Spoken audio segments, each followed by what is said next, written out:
બિયારણ વાવવાનું જ હોય, પણ જો તમે ફળદ્રુપ ભૂમિમાં વાવો તો પુષ્કળ પાક આવે, અને જો એ બિયારણ ખાર ભૂમિમાં વાવો તો એ તમારું બિયારણ ગાંઠનું જાય.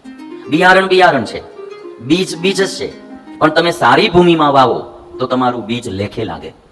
અને જો તમારે એ ખાર ભૂમિમાં, ખારસામાં વવાઈ જાય, જે ખારી ભૂમિ હોય, તો એમાં એ તમારું બીજ બળી જાય, તમારું બીજ ગાંઠનું જાય.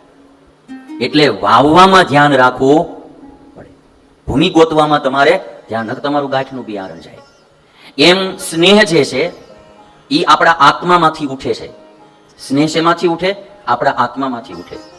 સ્નેહનું બીજ આત્મામાંથી ઉઠે, એ આપણે કોઈ પાત્રમાં વાવવાનું છે, પણ જો જેમાં વાવીએ એ પાત્ર સુપાત્ર હોય તો તમારો પ્રેમરૂપી બીજ એમાંથી લાભ બહુ થાય. અને જો કોઈ કુપાત્રમાં વવાઈ જાય તો ગાંઠનું ગોપીચંદન